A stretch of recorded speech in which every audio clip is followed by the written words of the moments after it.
What's up? What's up? What's up, everybody? What's up? What's up? What's up? What's up? What's up? All right, so we got that playing over there. I'm never prepared. I've always want to go live, but I'm never prepared. Let me see. All right, so we got some music playing. All right, everybody. Tonight was Monday Night Raw. Um, Maybe it was two good segments on a 3-hour show. That says a lot. On the road to WrestleMania. Yeah, yeah. Let's go ahead and get this thing started so I can get set up for my next stream. Because yeah, it was raw for you. Nothing exciting. I mean, stuff is still. It seems like stuff is still up in the air with a lot of matches, and we're at what? How many weeks away are we? What, 4 weeks away? I think. Let me see. 1, 2, 3. Yes, we're 4 weeks, 3 or 4 weeks away from WrestleMania, and we don't really know much of this, what's going on. So, outside about 4 matches on each night, and those matches aren't even really interesting. So anyway, the show opens up with Kevin Owens and Seth Rollins, and they are talking. They are talking about how their luck will change tonight when they win the Raw Tag Team titles and go to WrestleMania. In the middle of Kevin Owens talking shit about all the other teams, Alpha Academy comes out. They start to do their spiel, and then RK Bro is backstage and they do their spiel. And I must say, this is the highlight of the night. This is easily the best thing of the night, easily the best match. Just overall, everything was good about this.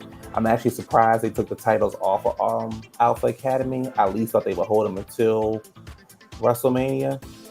But I feel like they're going to go with what I was saying the other day on this. I think we're going to get a bunch of, outside of the single matches that have already been booked, I think everything else is going to be multi-man matches. So I can actually see the Street Profits, RK Bro, and Alpha Academy going for the championship. So, we'll see. But RK Bro wins.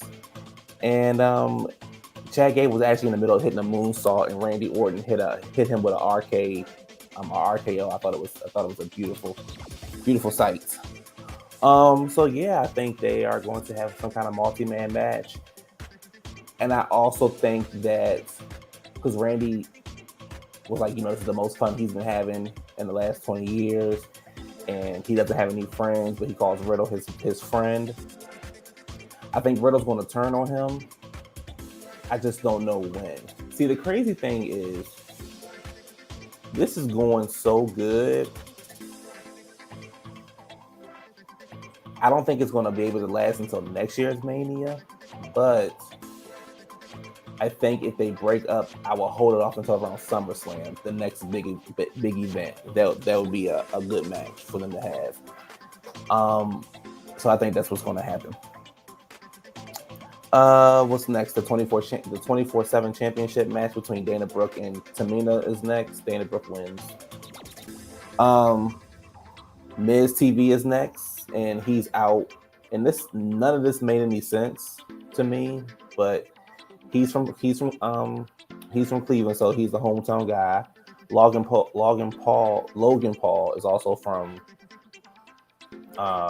Cleveland. So they had him come out, and then Jerry King Lawler came out, and I'm like, he's from Memphis, I think. So they say. I don't know. It didn't. None of the segment didn't make any sense. The only thing I can say is that me and the Miz agree on something, that we both can't stand Cleveland. Outside of that, I thought this was pointless. It didn't get anybody any more excited for the match with Logan Paul, the Miz, and the Mysterios. Yeah, I was just like, okay. So, okay. Look, y'all, I'm trying. He pretty much during this segment, Miz is like, me and Logan had to work to get to where we're at. We're not like Dominic, who his father got him a WWE contract. You know, his father's the legendary Rey Mysterio, so he had it much easier than we did. I'm not interested in seeing this match. I'm sure it'll be, I ain't gonna say it'll be decent because I don't know what Logan Paul can do in the ring, but I mean, it gets Rey Mysterio on the card, so yeah.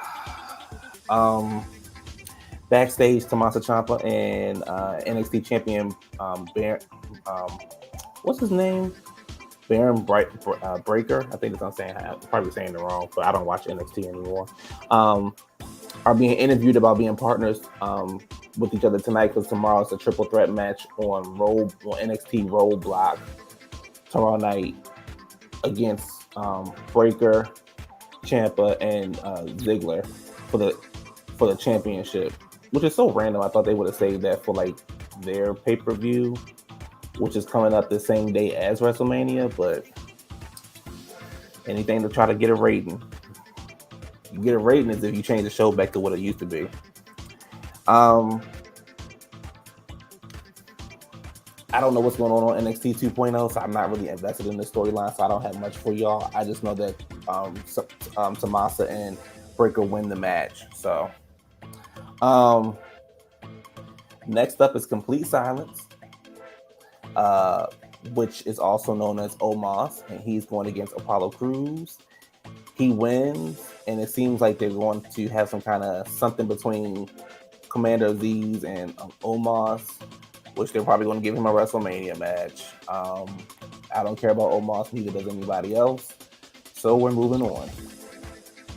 Edge is up next. He's talking about his attack on AJ Styles and said that he did it to pretty much, bring the beast out of AJ Styles. And, he needs that flesh-tearing pit bull. But he also says it helped him unleash something. He found somebody that he didn't know, and he loves this person. And, they pretty much want to make history, so they need to be the best that they can be. I actually like this version of Edge. I like how he just came out. None of his music. It was an annoying blue light, which was annoying. But outside of that, to me, like I've been saying, this is the match that needed to be done. I know people need storylines, but I feel like because of who they are, it doesn't really mean much to it, but I'm sure Edge is going to work it. Apparently, the chair shots that he did to AJ Styles last week has AJ Styles injured, but I think it's just a work he may really be injured, I'm not sure, but it might just be a work. But I'm excited for this match. I think this is the only match that I'm truly excited for. Yeah, I think right now this is the only match that I'm truly excited for, that I've wanted to happen. I'm glad it's happening. And to me, this should be the main event of Saturday or Sunday, because I just think these two guys are going to shut it down, and they're going to do what they're meant to do, and they're going to go out there and kill it. And they're going to put a lot of people to shame. Backstage, Kevin Owens is talking about how he had an epiphany and how he has an idea that's going to change his entire WrestleMania future.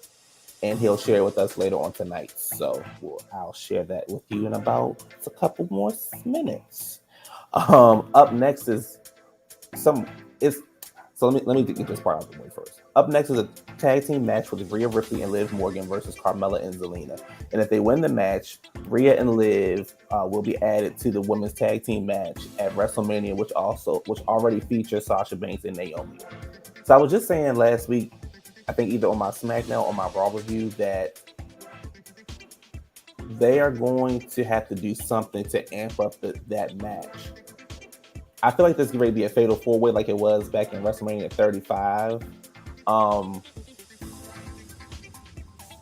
It doesn't need to be, honestly. My original plan was give it to Naomi and Sasha before WrestleMania even gets here. Get Trish and Lita and see what they're up to. Or after tonight, I would have did Liv and Rhea versus Sasha and Naomi. I think that would be a better match. Carmella is good in the ring. Zelina is not good in the ring. But now it's a triple threat match, and I think this Friday is going to probably be another team added. And I think it's going to be.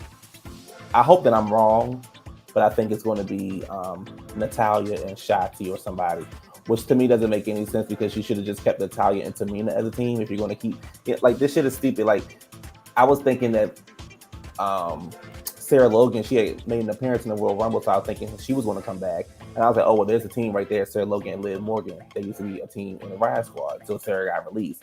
But then she just made a one-off appearance. I'm like, that was dumb because she wasn't that big of a star for her to have a one-off appearance. So I just don't know what direction they're going into. There is no tag team division, so they were making it seem like that, you know, Carmella and Zelina were holding the division down. I'm like, but they weren't holding any division down. There was no division. So, you know, I just think that this match is pretty much the match to crown Sasha and Naomi, to give Sasha a win finally, and to give Naomi a title. I would have preferred Naomi just to went out there a couple weeks ago and be like, hey, I want to challenge you to a match. That would have been better. But this is what we're getting. We can complain all we want, but this is what we're getting. It's not going to change. I do think that adding Rhea and Liv to the match is making the match better. Not great, not must-see TV, but to see Liv and Rhea in the match is going to make the match better compared to just being Naomi and Sasha versus Carmella and Zelina, because that's no real competition for Naomi and Sasha. So I think especially Rhea, is some real competition there. But it's still not going to change anything. The division sucks. So next up is Finn Balor versus Austin Theory, who has a match against Pat McAfee. Apparently Vince is going to be involved in that match somehow, some way. I'm not sure how, but I'm sure they'll keep on adding to it throughout the weeks. I think it'll be a good match. I think it'll be entertaining. Is it a must-see WrestleMania match? No, but they're just doing whatever they can. So I think we're going to get Finn versus Priest in some kind of stipulation match at WrestleMania, which is cool because Finn and him are now beefing, or feuding, I should say. And during them, as Finn was getting ready to win the match, Priest came out and got him disqualified and attacked him, and so I think he's a full heel now, which he was showing signs of being a heel a couple, like throughout his open challenges and stuff like that, and going crazy. But I think he's full on heel now, and I think Finn is full on babyface. So it'll be interesting. I would probably do some kind of like street fight match or something, or no holds barred match or something like that. Something to spice it up. I think you need to have some kind of stipulation matches. I think those are always fun if given to the right people. Bianca's backstage and she's being interviewed talking about her opponent at WrestleMania, who happens to be Becky Lynch. We learned today that Becky Lynch is in the hospital, and I also read that she may have a legitimate injury. So I could definitely, if she's injured, I definitely see them 100% giving Bianca the belt, even though I feel like they're already going to give it to her. But if she is injured, I could see them giving it to her 100%. And then after Liv and Rhea do not win, I think Rhea and Bianca should feud for a little while, followed by Bianca and Asuka. So she's pretty much like, thou shall not touch my hair, and I'm going to walk out as a champion. So this match is not going to be as important as it was as last year's match with Bianca and Sasha, but it'll get Bianca the Raw Women's Championship. So I'm here for it. So, let her beat her, keep it moving. I actually think the match should be a triple threat, and I think it should be Rhea, Bianca, and Becky, but clearly that's not going to happen anymore. So in the final segment of the night, Kevin Owens is back, and he's out to issue a challenge to have the biggest KO show of them all. And he's going down this list of legends. And he talks about JBL, he talks about Booker T, he talks about Shawn Michaels, but he ends up saying, I don't want none of them on there. I can't have Shawn Michaels because I'm a Canadian, and that would go against my, the whole Montreal Screwjob thing. So, I can't have you as a guest, because of Bret Hart. And then he pretty much gets to saying, you know, he wants Stone Cold to come out there so he can stun Stone Cold and then pour milk all over him. So that's like a throwback to when Kurt Angle came out with the milk truck back in the 90s. So a lot of people was up in arms. Stone Cold doesn't need a match. Stone Cold don't need no match. He don't need no match. He's too old for it. It's not this. It's not.